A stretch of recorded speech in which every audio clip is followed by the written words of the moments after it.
We're doing another back-to-back That's right, baby. 2023 Super Flex rookie mock draft. This is obviously from a Dynasty football perspective. But the difference is today we have landing spots for these Come on. players that we're going to be drafting. We're going to talk you through the landing spots, the draft capital, and then go back and forth and draft a mock draft as if it was just us each, Yeah. every other pick. Do us a massive favor, drop a like, subscribe if you like Dynasty content to support the channel, and comment down below who you think is the most underrated player in the 2023 NFL draft class. We would love to hear your thoughts. Okay, I'm going to go ahead and give you the honor. Actually, you had the 101 last time. I had the 101 last so let's switch time. it up. I had the Let's switch it 101 up. last time. And there's no reason to prolong this. I'm going to go Bijan Robinson at the 101, running back out of Texas. In this mock draft that we used, he went to the Cardinals with the third pick of the first round. Like, the Cardinals had the third pick in the first round. Yep. Now, you can put in the comments below if you think that's realistic, that happens. But I don't care. We're using these landing spots. He was already locked and loaded for me as a no-brainer 101. But now he gets to be the third overall pick in the draft. I'll take him here at the 101. Easy money. Yeah, I like Bijan here. Interesting to the Cardinals, 103. I guess this makes my decision easy. I'm picking between two quarterbacks here. And for me, still my QB1, that is CJ Stroud. And this one, he goes to the Texans. Goes to the Texans at the 102, which is very interesting. And I love that he's going here because he does have a weapon that he's going to be acquiring later on in this draft. So that seems really exciting here in a whole new regime. And head coach, I wonder who that's gonna be.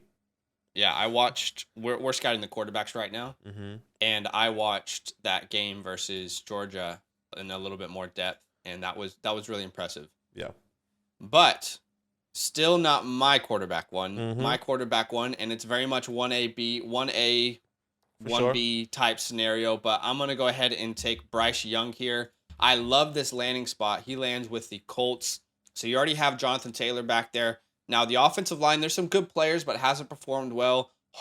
I hope to God that there is a new head coach. There is no way Jeff Saturday can be taken seriously as a head coaching candidate, as has been reported. Right. So I'm going to take him here. You have Michael Pittman. You have Alec Pierce. You have Jelani Woods, which I think could be unlocked by Bryce Young. We saw him use tight ends a lot this year, well, kind of out of necessity. But I'm going to take Bryce Young here, as he goes, I believe, as the fourth overall pick in the draft to the Colts. So give me Bryce Young here. I just love the improvisation. He is, I said this on my Twitter, but he is the Wayne Brady of quarterback improv. I mean, he is goated at improvising outside the pocket, getting out of the pocket.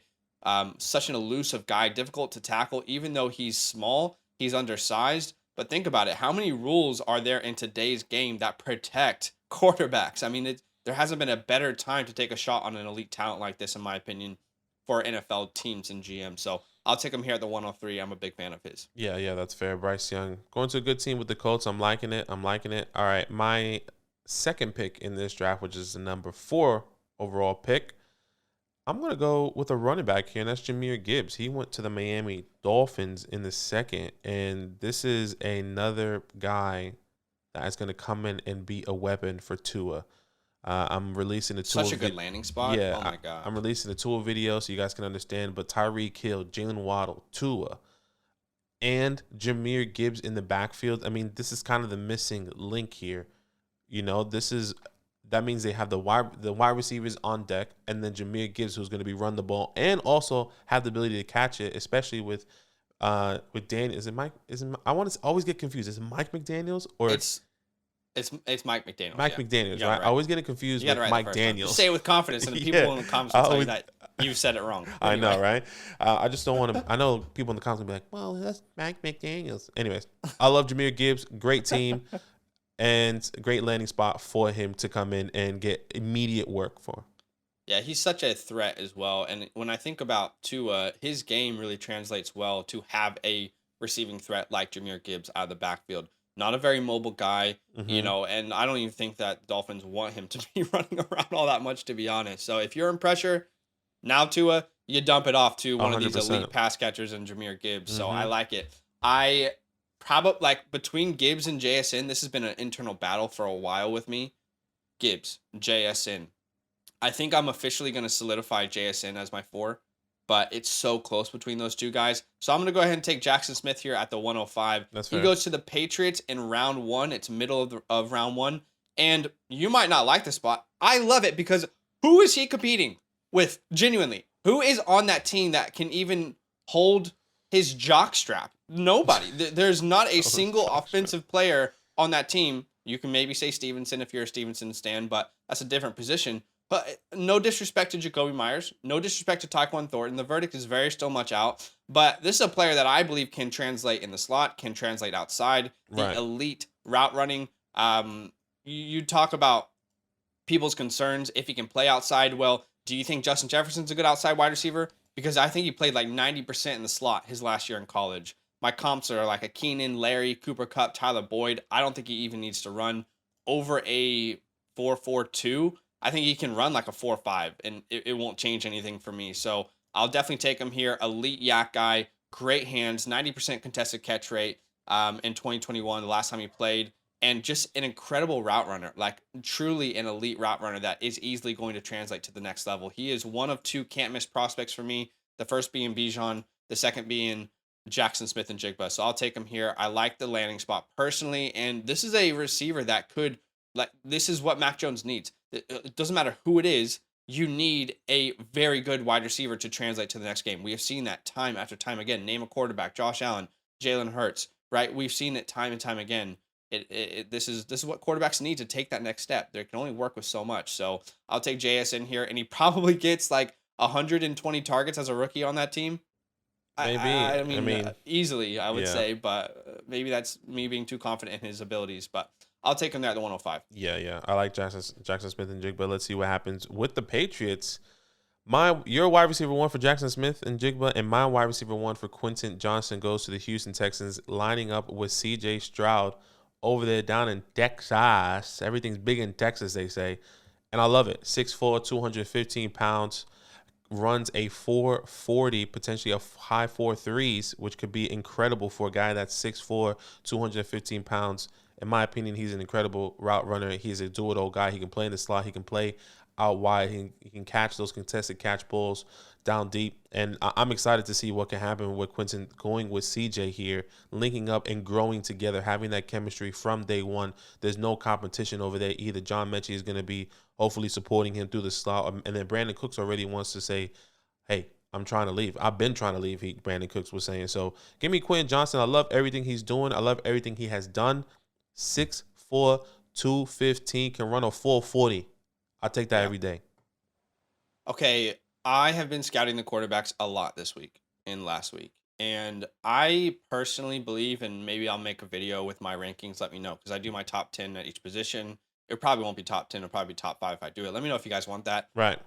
But I think there is like a significant drop in tier after those first 2 guys, after watching film again. And again, it's a super flex league. You guys make decisions that you want to. I struggle to see. Okay, we'll talk about the quarterbacks in a second. I'm going to go a different route here. Okay, I'm going to go a different route here, and I'm going to go ahead and take Jordan Addison here at the 107. I thought you weren't going to take him there. In this mock draft, he goes to the Bills at the end of the first round, and we talked about this. We were watching the game yesterday together, Badake, and when they lost, we said to ourselves, they need another complementary piece. They need a Devonta Smith. They need, and again, I 100%. Think Devonta Smith is a bad comp. It's only a good comp for size only. They're different players. But I think you put him into that offense, he's going to be able to get open. Like, Diggs is going to be garnering most of the attention, and I just like this landing spot. So I'm going to take him there at the 107. He lands with the Bills. And that doesn't automatically mean, oh, okay, he goes to the Bills, pass happy, Josh Allen, instant fantasy success. That's not what that means, but it's a good landing spot, and he can absolutely complement exactly what they need there. So I'll take him there at the 107. Yeah, it makes sense him to go there. I love it, and yeah, we were literally just saying it yesterday. He needs somebody to help him. Jordan Addison. All right. I thought you were gonna go with the quarterbacks here. I'm gonna go with the quarterback. And I'm still gonna ride with my guy, and that's Will Levis. I like everything that. I love the profile is there. Yes. I've been also been watching film on the quarterbacks. This is the week that is quarterback week for us in the scouting department, and we're going through them. Will definitely doesn't have all the things he needs to take his game to the next level. He has all the attributes, the physical attributes. He has the arm strength. He has the legs. Can he progress in every other level in the quarterback position with the Carolina Panthers? I think this all going to depend. It's all going to depend on who's going to be the head coach there, right? Can they get somebody that can bring him in and develop him to help his decision making, to help his processing, all those things. But overall, the mold of Will Levis and the upside is incredible, and I still believe in the talent. I think the offense was terrible out there in Kentucky. They didn't give him an opportunity to succeed, and once again, we're still going through the evaluations. I'm actually in the middle of scouting Will Levis right now, so I'm seeing it still, but at the same time, I'm giving him the benefit of the doubt based off that offense that was so bad. But yeah, Will Levis, I like him to the Carolina Panthers. I think I could probably make a 20-minute video as to why I'm out on him, and That's fair. It's concerning to me because I don't understand why I'm the only one. I'm not the only one, but I'm like really testing my process here because I'm like, I don't know why I'm not there with everyone. I mean, I do know, but I'm struggling. Like I'm watching more and more games trying to get there with people. I'm sorry, even after 2022, I felt the same way after 2021 film. I see huge bust potential if this guy's truly a top 10 pick in the NFL draft. I will only say one thing. There's only one thing I'm going to say here, because I hear this narrative a lot for Will Levis. It's, well, his offensive line was terrible. He's constantly under pressure. Well, what if I told you that Bryce Young had more pressures this year by almost 20? He almost had 20 more pressures.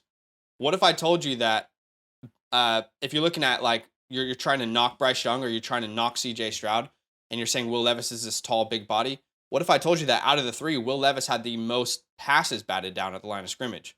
And by a significant amount, because people are saying Will Levis is this great improviser. I don't see it on film, but they're saying he's this great improviser, great in the pocket. I don't think he is. I think that's one of his weaknesses personally. But if you look at pressures that turned into sacks, Bryce Young, 12.5%. CJ Stroud, 14.1%. These are guys that typically are able to evade tackles in the pocket. They're able to evade sacks. You look at Will Levis, that number is 26.8%.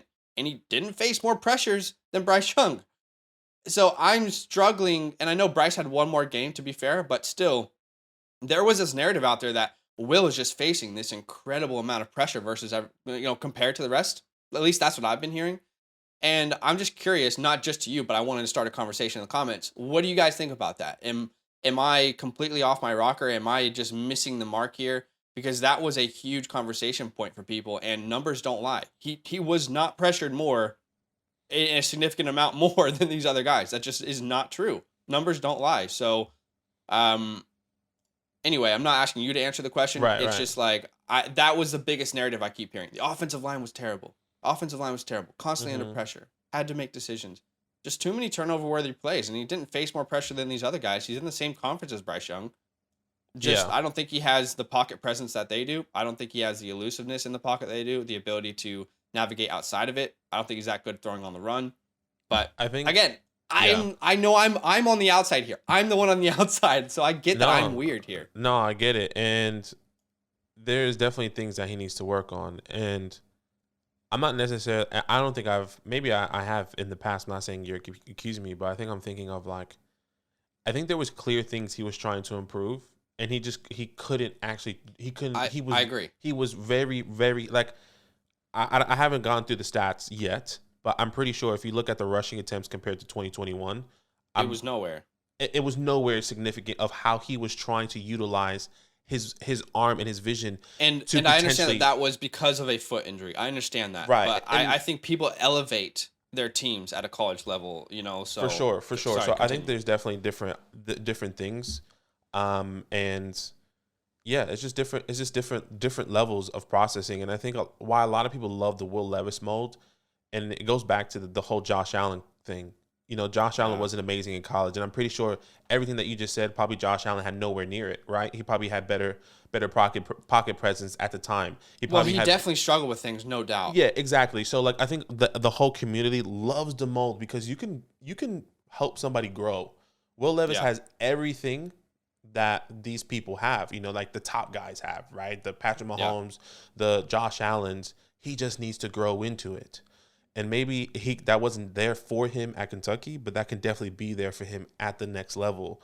And I think that's why maybe I'm giving him the benefit of the doubt, Sure. because I do not believe he was helped whatsoever to progress him as a Sure. quarterback at Kentucky.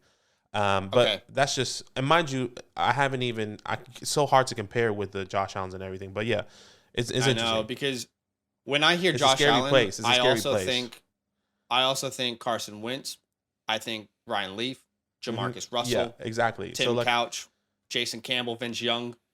that's what I'm saying. It's a scary There are place. examples of it not working out, and I know they're different. I actually found a comp I'm really comfortable with. It's a young Phillip Rivers is the ceiling, and for me, the floor for him is like Drew Lock. Right. Okay. Drew Lock, there's similar conversation coming out, right? Mm-hmm. I don't know. Now I'm going to take this is where I think the quarterbacks go. So Right. I don't know where I'm taking Will Levis anymore. If he is truly going to be a top 10 pick in the NFL draft, of course I will reassess, because NFL GMs and scouts know more than me. They just know more than me. That's just true. But here's Right. where I'm going to take a player that I actually have right ahead of Will Levis in the quarterback position. I just think there's such a safe floor because of what he can do on the ground. And I know that Will Levis had a foot injury, but Will Levis is, I'm sorry, tell me I'm wrong in the comments. He is nowhere near the athletic talent and the rushing upside of an Anthony Richardson. And I feel like that presents such a safe floor because Richardson has a lot of the same concerns. But the difference is, if people are wondering, like, okay, why do you feel better about Richardson? Well, Richardson is 2 years younger. He didn't have to transfer away from his school for playing time, right? Will Levis was originally at Penn State. Then he went to Kentucky. Now, there's different reasons as to why those things happen, so I'm not going to hold that against him. But we're talking about two players here who have ridiculous upside in Will Levis and Anthony Richardson, right? The difference is one is 2 years younger. One has only played as a starter for one season. Give Anthony Richardson the time that Will Levis had to develop, and who knows where he could have been. And honestly, some of the same concerns that people are gonna use for Will Levis, they should be using them for Anthony Richardson. Because again, go back to the conversation point around, well, Will Levis was pressured so much. The offensive line was terrible. Okay, but again, Anthony Richardson still had 15 more pressures on the year. He was still pressured more than Will Levis. So again, I think Richardson played one more game, but still, like, he was pressured more. And then you look at specifically in the area of escaping the pocket presence, I feel like Anthony Richardson, while he really needs to work on the accuracy, but he has the ability to stand in a pocket. He knows how to navigate a pocket. He keeps his eyes downfield and he moves his body in between the pocket, navigating it, finding the open space. He's really good at that. Great at escaping the pocket. We talked about that number of pressures that turned into sacks as far as like a percentage. He had that number for him was 9.2%, which was the 8th fewest of 110 quarterbacks. This is a very difficult player to bring down because the body is huge, similar to Will Levis, but I just think the escapability, the elusiveness is way different. 6'4", 232. I mean, in the open field, when he's rushing, the guy looks like Justin Fields. Like, he looks like Justin Fields rushing the ball in the open field. He looks like Cam Newton. So if he's able to do that, I think he comes in day one and he can start working on those things he needs to develop, because he can pretty much do what Justin Fields is doing right now. He's not the same caliber of prospect, but he can operate an offense similarly, like a very run-heavy offense. We're talking about a guy who had, 9 touchdowns on the ground this year and 713 rushing yards. Third best rushing grade for quarterbacks. He had 32 scrambles. I mean, we're talking about a potential elite rushing asset. And in Dynasty football, the floor is so safe. And when you talk about a player who needs time to develop, well, if you have that in your locker, you can, there's excuses people can make, just like we're making with Justin Fields. Give it time. Allow him to see the field. I will say the touch is not there. The power is there on the throw, but the touch isn't there. The accuracy is very inconsistent, not making very good decisions at the moment. But again, I see like the potential for a Justin Fields, Cam Newton type player. Now the floor again, it's very low. Vince Young, Tim Tebow, like Trey Lance, he's nowhere near the as bad of a passer as Tim Tebow. Right. But I'm saying like the range of outcomes with his career. But this to me is the biggest lottery card. You're putting your lottery in and you're saying I could have a top 5 fantasy quarterback in 3 years time, even maybe in 2 years time with what he can do on the ground. But I think for me, he just looks like an NFL quarterback in the pocket. Like he just looks so calm, so composed. He keeps his eyes downfield. And you look at the landing spot here where he lands with the Raiders. I personally like the landing spot. You know, I think some people might not. I like the landing spot. That offensive line improved this year.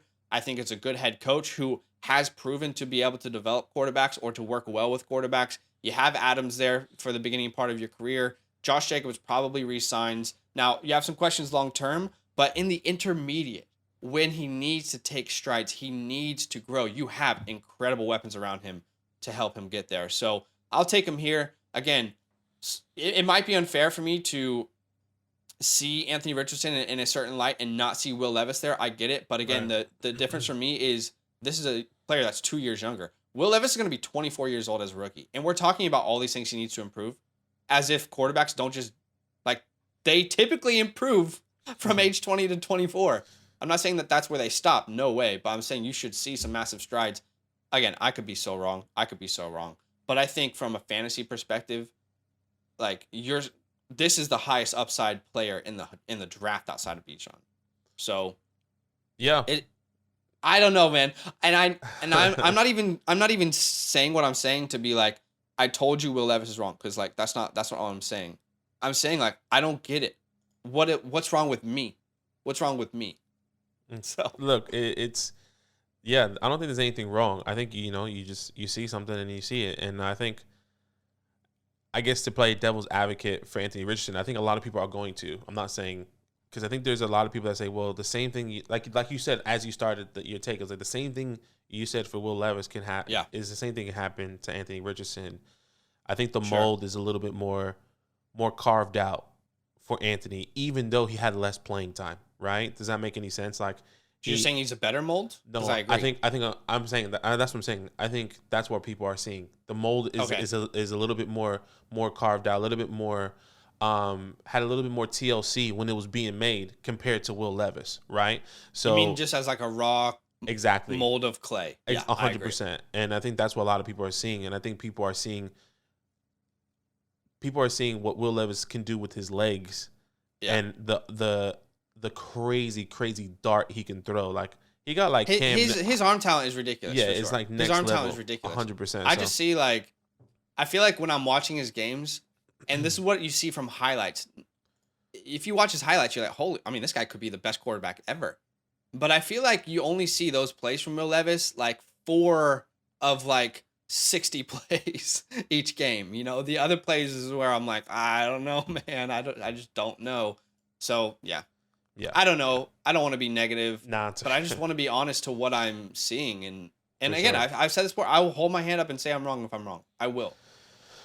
All right, the next pick here for this draft. We were flying through it. Yeah, we were flying through it. We were flying through it. It's good. It's good to have some context. I mean, that was probably like a 5-8 minute conversation right there. But we'll try to get through this first round really quick. At the 110 here, I'll take Kayshon Boutte. He goes to the Baltimore Ravens at the end of the first here. I think Greg Roman's gone. This offensive coordinator is going to come in, and they're going to get Lamar throwing the ball. Not that they're not going to run the ball, but we need to get the ball thrown to a Rashad Bateman, who's going to be on the outside, and a Kayshon Boutte, who's going to be in the slot or wherever he's going to be, because he can go anywhere, right? So I think it'll be fantastic. A guy that can, get the yak and do everything for Lamar Jackson. So I love Kayshon Boutte. I personally think that people are disrespecting this wide receiver class too much, man. I think people are disrespecting this class too much. Maybe. Genuinely. Like, no, I don't think it's anywhere near the 2022 class, but that's not normal to have that many really good wide receivers in a class. But I think we could still see like 3 to 5 wide receivers in the first round. We'll talk about one that I think who is rising up boards that I'm much higher on than originally. I watched some more of his film. Anyway, here at the 111, I love this landing spot. We've talked about this landing spot for one of these impact rookie running backs. He instantly takes the workload from day one. I believe Deonta Foreman is a free agent. Chuba Hubbard, obviously just a guy. We're going to welcome in Zach Charbonnet to the Carolina Panthers in the early second round. If I'm not mistaken, this was like early, like Javonte Williams type early in the second round where he went. Same with like where Breece Hall went Right. to the Panthers. I like this landing spot for him, though.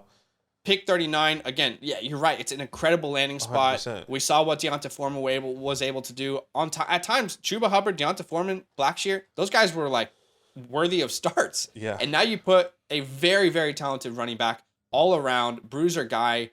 He is absolutely going to help this offense, no doubt, from day one. And he probably is someone who steps in instant starter. 100%. He is, yeah. I actually don't even want to mention the word Dameon Pierce in the same breath as him because I think that Pierce is nowhere near the talent. Again, maybe I'm disrespecting people too much. But exactly, the situation. You're stepping into an instant workload, so I'll take him there at the 111. Yeah, I like that. I like this was a good spot.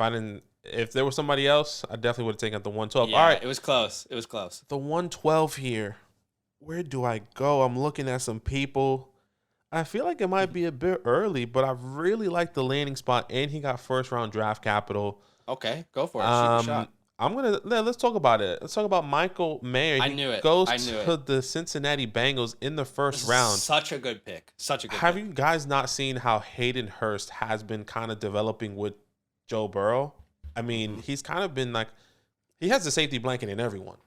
Jamar, and Hayden Hurst. He was bowling. You even saw him bowling in that divisional game against the Bills. He got man targets. I'm pretty sure he scored a touchdown, right? Imagine that was Michael. Another young tight end, guy that can block and do all the things that Hayden Hurst is doing and more.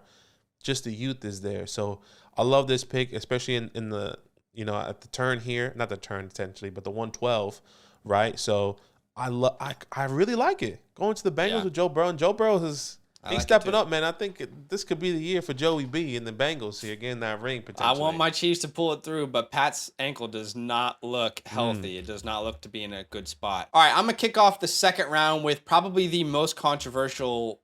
Oh, boy. Like, this is probably the most controversy in Dynasty this year. Maybe. Not even in the running back position. I just think this name, it brings the most controversy of any name amongst these 2023 rookies. Some people love him. Some people hate him.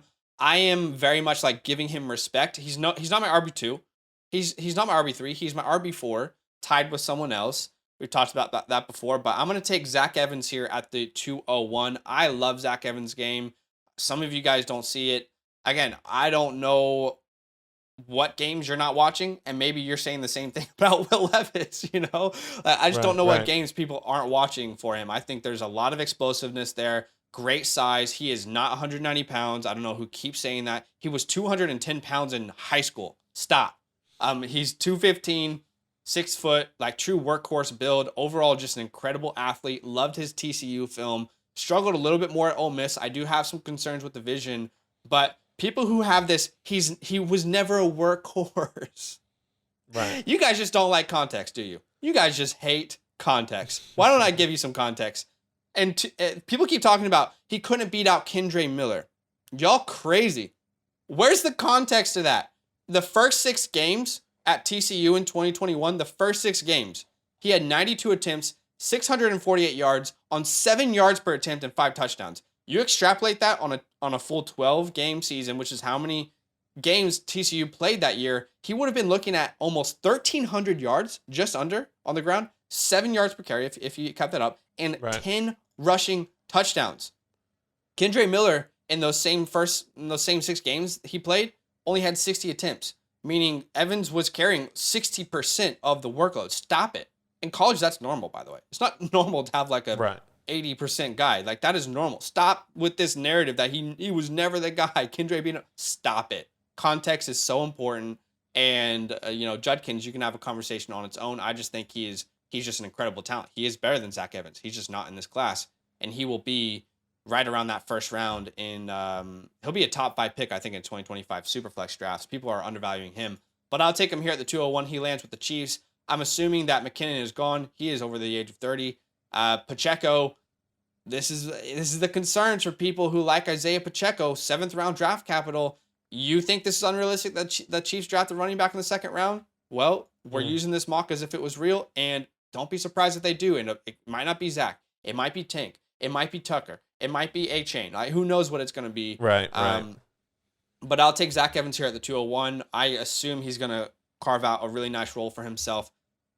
I don't think the Chiefs is actually an incredible landing spot. I just like the player in the draft capital. Yeah, and that's what I was going to say. I don't love him going to the Chiefs, and I think we kind of been hurt by everyone that had an opportunity there, right? Clyde went in the first. We was like, well, he wasn't in the first round draft capital. And then it was like, okay, well, Clyde wasn't the guy. Ronald Jones, he was still young. He got some. He's a bit bigger back. He's a bruiser. Ronald Jones hard to. I know, but I think it's just like you say yourself. Let's go back to like time. Darrell Williams. Sure. Damian Williams. Both of those guys. I think you say to yourself, and that's kind of, you said that to me once, I think off stream, and you was just like, yeah, why would you want a running back on Patrick Mahomes' team, right? I agree. I find that really, really hard. I support what you're saying for sure. Yeah, and I think like maybe the conversation is different once Travis is gone, because could be. Yeah, and that could be soon. That could be soon. We don't know, but 31 years old. Yeah. Like, yeah, exactly. 33. I don't know, man. Yeah, no, I agree with you.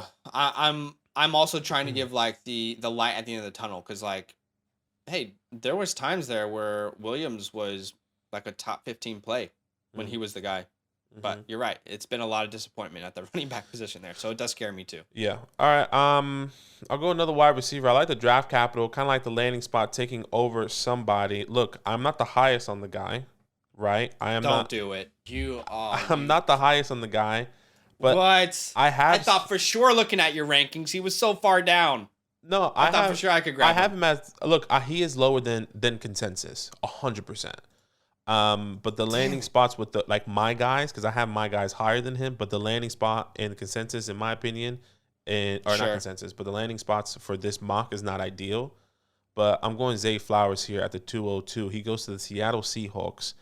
And if I'm not mistaken, you comped him to Tyler Lockett to a build like that. I comped him to Eddie Royal, but yeah. Right, okay, Eddie Royal. But he's a guy that can come in and kind of take over that Tyler Lockett role. They do have somewhat of a similar build, if I'm not mistaken. I think he's Tyler Lockett's 5'10", 5'11", probably a little bit heavier than Zay Flowers, but he could be a guy that can come in and contribute once Tyler Lockett is gone. He probably has another year or two.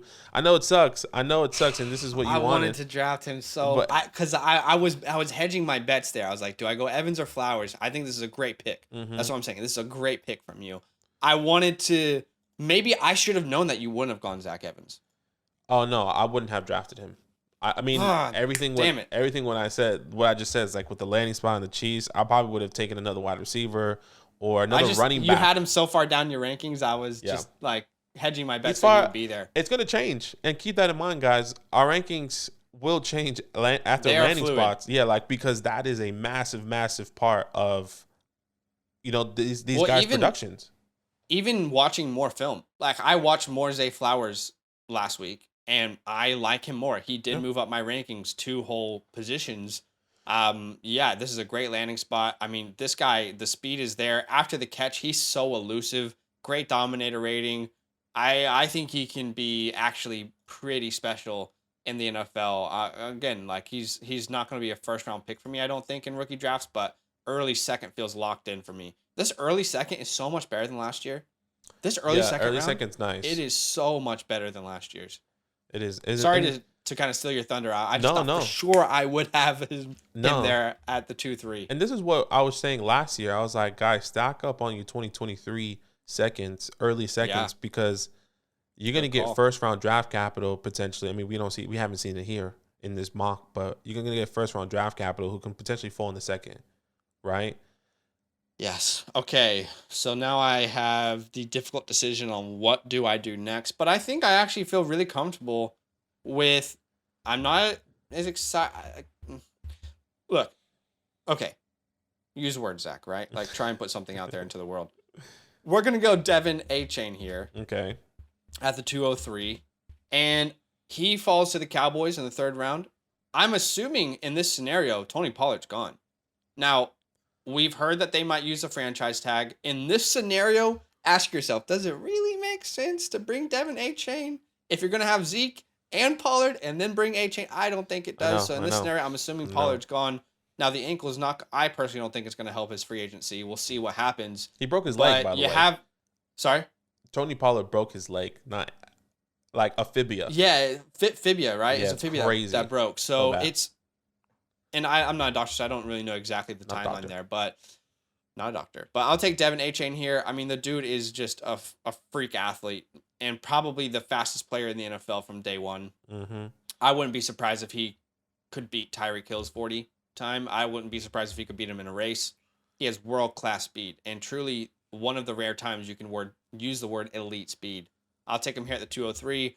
I'm assuming they're keeping Zeke, kind of like a staple guy for them. They're already spending the most money on the running back room, if I'm not mistaken, of any NFL team. So I don't think they can re-sign Pollard. If they put him on the franchise tag, like how the percentage of money used on the running back position for that team, they have so many holes now to fill at free agency with players leaving. I don't know. We'll see what happens. I'll take A-Chain here at the 203. I think he could be an absolute elusive weapon. He can probably take over the Tony Pollard role from day one. If not, I know this might be controversial, be more elusive. Like a bigger X factor. A crazy, like the size is what the concern is. So we'll see. Because the floor is quite low. The floor is like the DeAnthony Thomases of the world. But the ceiling is the Darren Sproles type mold. So we'll see. But I like the risk here at the 203. I don't like the risk in the 1st round. I like the risk here. Right. You like the risk here. Okay. Gosh. I see two people. I see one person. I was like, damn, I can't believe he fell to this team and he's still available. And you know what? I think maybe we should talk about it. And that's Josh Downs. Let me tell you the landing spot he went to, guys. He goes here at the 204, but he goes in the 3rd round to the Eagles. So behind AJ Brown, behind Devonta Smith. I mean, even behind Dallas Goedert right now because he's balling out too. Yeah, it's going to be a hard push. And like hard place for I think anyone in fantasy to draft him. He's my wide receiver 3, and he went to the Eagles. This is worst case scenario for Josh Downs. I don't see where he is going to contribute in a way. Like where does he fit into this offense? Yeah. And maybe the next conversation, if this is a reality, is that okay, he eats into Devonta Smith's work, but it's not to a point where he's going to surpass him as the wide receiver 2. There's not a point where he's going to, outscore him or do anything along those lines. I think Devonta Smith is a better prospect. Devonta Smith, I mean, has shown and taken the next step this year specifically. And if Josh Downs does go there, I think you probably won't see him going until the end of the 2nd just because of the talent-wise, mid to late 2nd, in my opinion. Yeah. But this is worst case scenario for Josh Downs. But I think I had to take him. Yeah, he's one of your guys, not exactly the draft capital that you want. That might happen with someone this year. It might not be Downs, but that's one of those players where I am lower on him than consensus. And I've said if he goes like early 2nd, beginning maybe late 1st, because the community's kind of split on him. Even draft analysts are split on him. Some people are like, yeah, he can help someone. Some people are like, yeah, he can be really good. Do you know what I mean? Yeah. So this would be worst case scenario, and I totally get it. I was like, dang, really 3rd round? I mean, I think he's probably a 2nd round pick.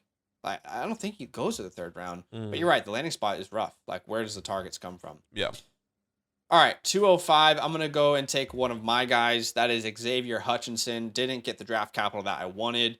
I want him at least to get 3rd round. I think he can kind of slip into the end of the 2nd if we're by the time draft season comes. We'll see. But in this scenario, he did not. He went in the 4th round to the Saints. Still like the landing spot, though. Jarvis Landry, it's time to hang him up, my guy. Michael Thomas, probably going to be traded. Can't stay healthy to save his life. Right. So Xavier Hutchinson, to me, becomes the wide receiver 2 target share-wise in this offense, who clearly they need to change a lot of things. So who knows what the quarterback situation will look like. But I think he complements Chris Olave pretty well. So I like that pairing together. I'll take Hutchinson, and it's good to know that there are 2 really good route runners on that team now. That's difficult to guard. That's difficult for coverages. Yeah. I like Xavier Hutchinson. I think he's kind of both of a sleeper guy for us. Both Yeah, wide agreed. receiver 5 currently right now, unless it changed for Zach, but hasn't changed for me at the moment. Okay, 206, a guy we're not really fond of, but he goes to the Chiefs. I mean, I think if we see this happen at the 206, I mean, I kind of see this as a Sky Moore scenario, right? Yeah. Where, I mean, we were on the train. Sky Moore is going to go to the Chiefs, and we were saying that he's going to get production. It's Jalen Hyatt. He goes to the Chiefs. He does get first-round draft capital. He goes here at the 206. But, okay, where is that? What happens then, right? Juju, I'm assuming, is gone, right? I'm assuming that, you know, MVS, then was it a 1-year deal? He's on a 3-year deal. Yeah, he's on a 3-year deal, right? And then you have Sky Moore. Then you have a guy you traded for, and Kadarius Toney. Where does he fit here? Because is he just a field stretcher now with the speed? Or is he going? I actually feel like that's exactly it. Yeah, and I don't know what else he can do or take, or what production he's going to go. I mean, Patrick Mahomes, I was on the side where I'm a bit concerned because I thought he's going to struggle with targets and he's just going to pepper only one person in Travis, which he did.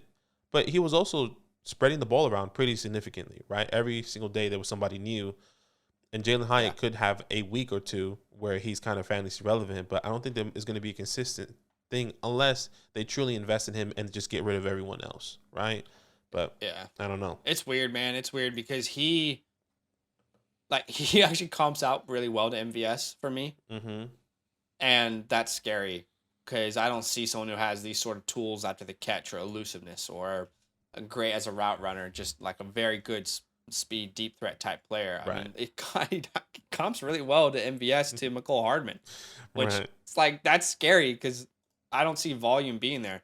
Someone compared him to Tyreek Hill. I was like, are you okay? Yeah. Are you okay? Find God. Touch grass. A lot of people do. Find God, touch grass. To be honest, though, if there's going to be people who comment down below, Jalen Hyatt went the first round to the Chiefs and you guys let him fall this far. Yeah. Because I have said publicly, and again, I'll hold my hand up if I'm wrong, this will be the biggest bust if someone takes him in the first round. A team will regret this. And I'll stand by that until I'm wrong. And then I'll say that I'm wrong if I was wrong. Until you're wrong. Wouldn't be the first time. Yeah. All right. I'm on the board here. And it's an interesting position to be in because a lot of these players that we really like didn't get the draft capital that we wanted them to get. But there are a lot of players that I really like who have interesting spots. And it might not be the capital exactly that I wanted for him, but I'm going to take Izzy here, my running back sleeper that's nice. of the year, which maybe if we keep talking about it on this channel, he might actually not be a sleeper anymore. Maybe everyone's going to be aware of him, but I fell in love with watching this guy. I mean, he could be the second fastest running back at the combine this year. He has that kind of speed. Now, who knows? Maybe Tucker beats him. Maybe someone else does. But he has this home run, game-changing speed. Is it elite? No, because only A-Chain in this class is elite from the running back position. But it's very good. He absolutely can outrun NFL defenders for those long-run touchdowns. I definitely think that's possible. I just don't think, at his size, I wish he was more physical. But he goes to the Chargers here. Good landing spot. I mean, they have been looking for someone to try and kind of eventually hand the keys to. You guys might say they haven't been doing it. They have. I mean, Josh Kelly, they thought maybe. Then they drafted Isaiah Spiller, maybe. Now it's Izzy, maybe. It's Izzy. So it is. I like his skills. I personally think he's a better prospect than Isaiah Spiller, and we were very off Spiller even when everyone loved him. Yeah. But I'll take him here at the 207. I like the landing spot. It's intriguing to me. I like the player. I like the speed. I comp him a little bit to Raheem Mostert. He doesn't necessarily have the best vision in the class, but he's like that one cut, and then you just burst up the field, use your speed type player. And he's actually a pretty good pass catcher. The receiving work when they had Kenny Pickett versus this year without Kenny Pickett is much better. So I think he can be a good receiver too. Yeah, I like Izzy. We think we both kind of are one of the sleeper guys to the Chargers here. Watch that buy or sell high video, running back sell high, and I brought Austin Eckler, and Izzy can potentially, like Zach said, take the keys to that running back room. In a couple of years, we'll see what happens. All right, the 208, excuse me. Yep. Gets a draft capital, not a guy that I knew it. Gets a draft capital, but not the guy that I'm truly in love with. I think the talent's there. I think the size is there. The ability to be the big guy on our team. To my New York Football Giants in the second round, he goes to the 208 here. That's Cedric Tillman. Hey, we said we needed a big body guy. Second round? And we invest him in the second round. We kind of saw the Giants do that with Wan'Dale Robinson. He gets hurt. I think there's no doubt with this draft capital, you can kind of expect some sort of workload. Maybe Danny Dimes has some sort of chemistry with him in next year if this is a true scenario. But Cedric Tillman, once again, just a big body guy, a guy that was able to contribute. I mean, we saw the game against Georgia where he was doing up Keely Ringo, one of the best corners in this draft class. I mean, I keep seeing him falling, by the way. He's probably not anymore. He's probably which is crazy. Second rounder. But he's athletic freak, and at the college level, he's really good. Yeah, so I like Cedric Tillman here to the Giants here at the 208.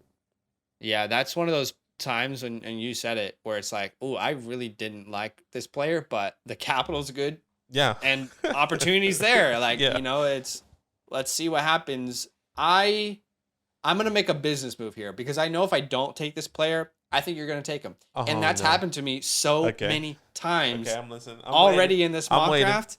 And I don't want for me to choose a player I actually want here, and then for you to choose the player that I want next. And just have that satisfaction of doing me over again. So I'm going to take at the 209 Dalton Kincaid. Okay, that's he fair. goes to the Packers in round 3. And in this scenario, Robert Bobby Tunyon is a free agent. Bobby B. I don't think they bring him back. I mean, has he really been able to make an impact? No, there was a spurt there where people thought he was like the next god. I remember made a top 12 dynasty tight end. I remember that ranking video, and people were like, "Where the hell is Robert Tunyon?" Like, bro, chill out, man, chill out. Like his averages are so bad, and there's just this one game where he had 3 touchdowns. It's like, come on. But Kincaid is a really good receiving threat. Like he's a very good receiving threat. Yeah. Now, is he this full package like Michael Mayer? No, he's not. I don't think he's a very good blocker. But I think he becomes a receiving threat for this 100%. team and something that they desperately need over the middle of the field. You have Watson, who's this explosive guy. You tried to reinvent Randall Cobb take him out of the retirement home. It's time to put him back in, lay him down to sleep, hold me tight. And I'll take Dalton Kincaid here at the 209. I think he could be like a Dulcich this year. Greg Dulcich. He could be this year's Greg Dulcich. Could. I like the pick. I like Dalton Kincaid going to the Packers there. I mean, I woke up this morning saying Aaron Rodgers could potentially be traded. So I know. Who knows? Jordan Love. Was this going to be your pick? No, surprisingly. I do have a pick, which I actually don't think you probably would expect me to take. Okay, good. Good. And that is Kenny McIntosh. Okay. And maybe it's a little bit early, but I do like the draft capital. 3rd round. He goes to the Rams. He could be the pass catching guy. Maybe Darrell Henderson was kind of to Cam Akers, right? I think that's kind of what they're looking for. They're looking for a complimentary guy. And this is not good in my perspective because I'm a Cam Akers owner. I'm a Cam Akers believer. I'm a guy that's saying, hey, the Achilles is there. But I watched this film, Kenny's film. He's more of a pass catching guy, which we saw he was kind of that in college. But I like the abilities that he could do. The speed, the anger that he kind of brings. He kind of switches it up. He's a change of pace guy, 6'1", if I'm not mistaken, 215 pounds. It's interesting here in the 3rd round. The draft capital is up there a lot more than some of these players, like some other running backs. But I think I'm okay with this draft capital. I'm okay with him maybe getting a 40% workload maybe in his rookie year. The reason I was concerned about Kenny here, because I comp him a little bit to Rachaad White. I see a little bit of that in his game. Yeah, agreed. They just drafted Kyron Williams last year in the 5th. So this is the 3rd. So I guess you would assume that Kenny, if there's higher draft capital, maybe he takes that role. And I'm assuming. Sorry, bro. You're not getting a shot. Which, could be the case. And then that becomes a very intriguing landing spot. Okay, damn it. So you weren't going to take the player that I wanted. I like this player a lot. I'm not in love with this landing spot just because I do believe in Justin Fields, but I'm also just a little bit concerned that Rashee Rice could kind of fall into the background here. 4th round pick. Right. Again, I can't explain how much we love Justin Fields on this channel because we stood beside him this offseason when no one else would. Yeah.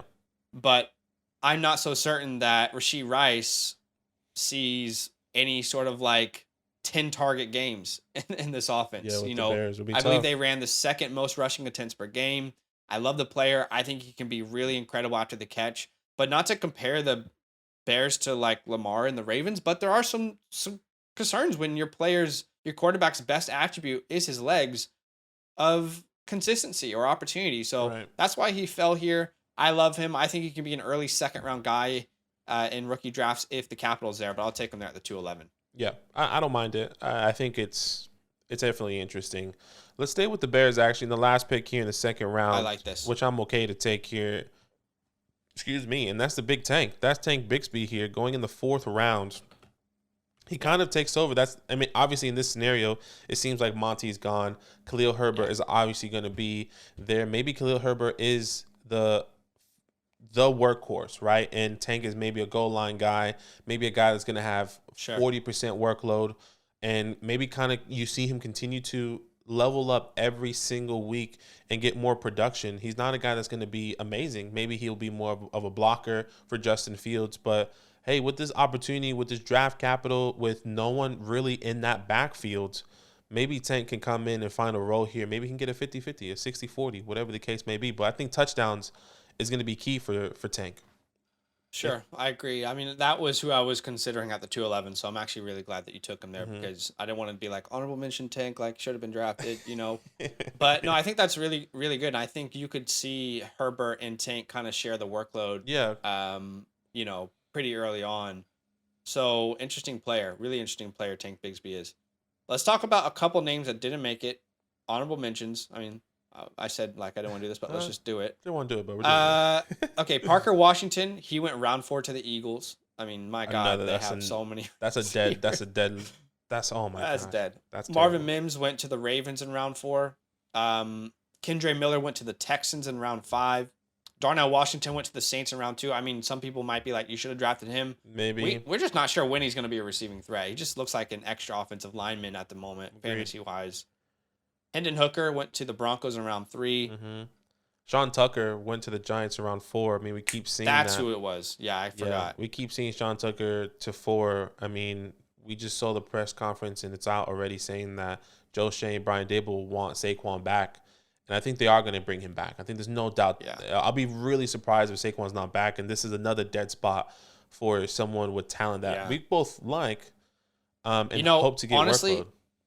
Yeah, we both like him. Honestly, when we were doing this mock, I kind of like we had drafted all the guys in that tier of my rankings, and I kind of just moved on with my life. I didn't even really realize, that he was there. But at the same time, when you go in the 4th round to the Giants, it's not like it's early draft capital. It's a 4th round. Saquon's just signed to a large extension. When you're hoping for an injury, like to get work, potentially, because you're not taking Saquon off the field. Yeah, you're not. There's no way, and you already know he's just a reliever. He's just the guy that's going to be there. I mean, that's why I took Kenny McIntosh at the 210 because I saw more of a production, more of a workload, more opportunity. More opportunity for him. But Sean Tucker, man, I love him so much. Yeah. I just really hope. I mean, I love that he'll be a guy that's on my team. And then, hey, maybe he'll be something. But you and I want at least 3rd round draft capital for him in a favorable scenario. So, other guys quickly. Tanner McKee went to the Bucs in the 2nd round. I think he has some real limitations as far as fantasy goes. And then the following guys weren't drafted, but we think definitely could be drafted and could change things up. Tajay Spears, Chase Brown, Rashawn Johnson, Mo Ibrahim, Raheem Jarrett, Trey Palmer, Jaron Hall, Laporta, Luke Musgrave wasn't drafted. Tucker Kraft, A.T. Perry, Nathaniel Dell, Eric Gray, Deuce Vaughn, Dwayne McBride. Those guys weren't drafted. So we're assuming they're like 6th, 7th round picks, and that's just not going to work. So anyway, this is a fun exercise. Why don't you guys comment down below? I know that there will be comments about Jalen Hyatt. There'll be comments about Sean Tucker. There'll be comments about, probably about the quarterback debate we had with Levis or the conversation with Levis and Richardson. But let us know what you guys think. Draft capital, it changes things. It gives you more confidence in players you love, and it makes you ask questions and really test your process on players that didn't get the capital that you love. So Comment down below, like the video to show some support, subscribe if you like Dynasty content, and we'll see you in the next one. Yo, what's good? Thanks for watching. We got a lot more videos. A lot more. If you want more videos. Watch now, it. You can also subscribe. Right now. If you want to. You need to. And lastly, don't forget that you can sign up to support the show and get exclusive content by going to patreon.com/FantasyLand fam.